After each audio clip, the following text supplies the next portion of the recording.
Hi, my name is Rachel and I am the artist behind VanDolls Folk Art. Today I'm coming to you with like a little bit of a different video because I found this guy. I was out looking for boxes. I was out looking for boxes, I was getting ready for a show. And typically like when I go to get boxes, I head on over to Party City because they typically always have like a frick ton of boxes and the recycling bin is like always super clean, so I don't have to dig through someone else's like grossness.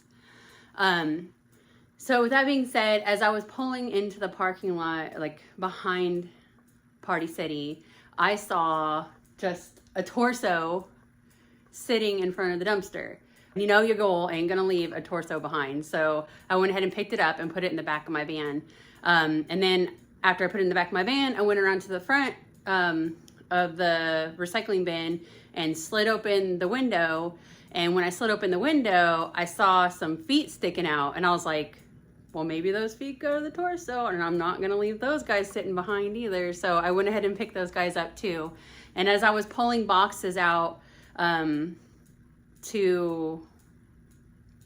put my lanterns in to take up to Michigan, I found the supports and the outfit that goes with this guy. So I was super, super stoked. And as soon as I got home, I put them all together, and what I realized once I got them all together was the reason why that they had thrown him away was because he no longer functioned. And because I'm mechanically inclined, I wanted to take this dude apart to see if I could get him to actually work. So as I was taking him apart, or in the beginning process of it, I thought to myself, well, maybe I should look this guy up to see if anybody else is having the same problem and then try to figure out like what exactly everybody else is having a problem with. The main problem that I'm seeing with everybody who has this guy is that the function that makes him turn no longer works. And I think that that's just like a design flaw that is inherent with this guy. As you guys can see, he is a $200 prop. So I'm sure that everybody who purchased him and was not able to use him to his fullest ability is probably pretty salty about that. I would be too. But the way to fix him is super, super simple. And I want to go through that process with you guys right now. There's a little button underneath here that you push to take his head off. Now, when I did that with mine, around the bottom of here, and that's the one thing I didn't get a chance to record because I didn't intend to initially, is there's these staples that hold this guy together. That's the first piece you got to pull off to get this dude apart properly. And when you pull those little staples out, his head's super squishy. All you have to do is squish his head and then pull his head back down and underneath here. And then I made a change to the way that this guy is head's put together because I couldn't get the staples back in. I just put a screw right here to hold it back on. So let me go through the process of what I did. Hold on, let me put it back together really quick.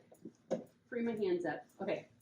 So what I'm going to do is I'm going to go through the process of what I did to get this guy back to fully functioning, where both the light and the motion actually work. And I think it's a repair that's done in a way that is going to make this prop last a lot longer.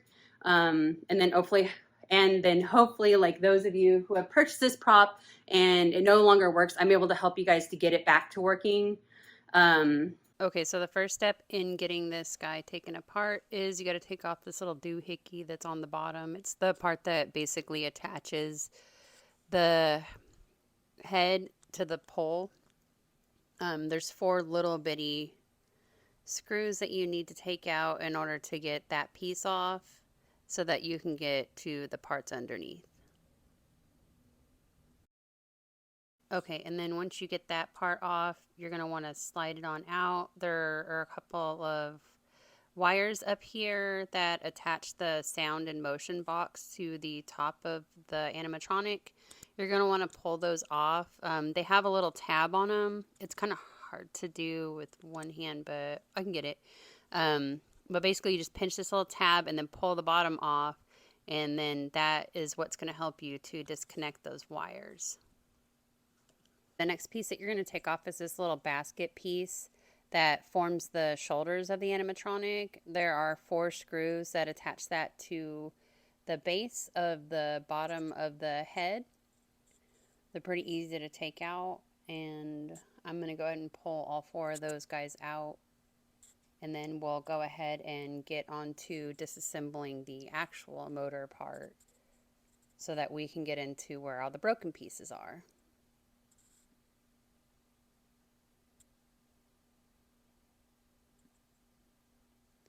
And then you're going to want to slide this up over the motor. Again, it's kind of hard to do with like one hand, but you're going to slide it up over the motor and then gently remove it away from the wires. And then just go ahead and set it off to the side. The next piece is going to be the piece that it connects to the bottom of the head. I've already removed the head at this point.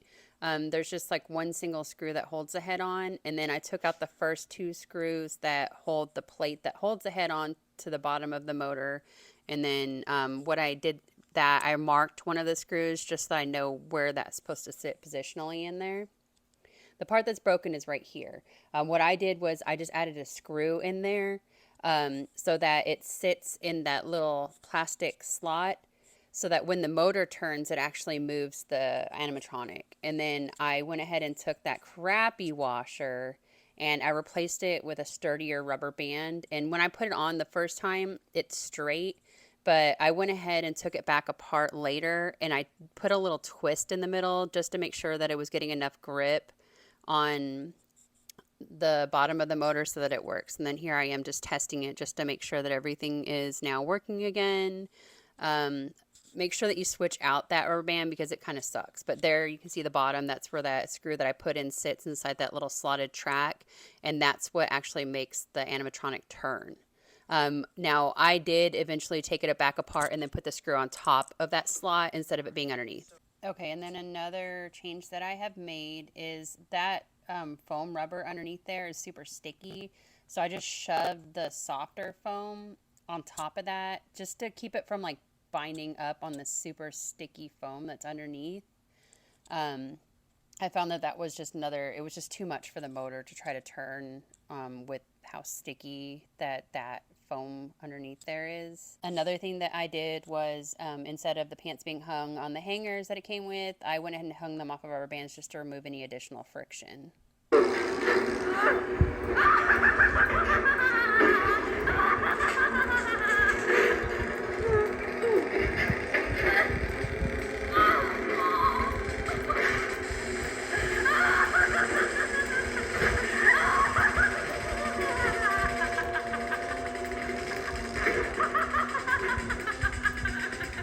I want to thank you so much for spending some time with me. Hopefully I was able to help you get your prop up and running.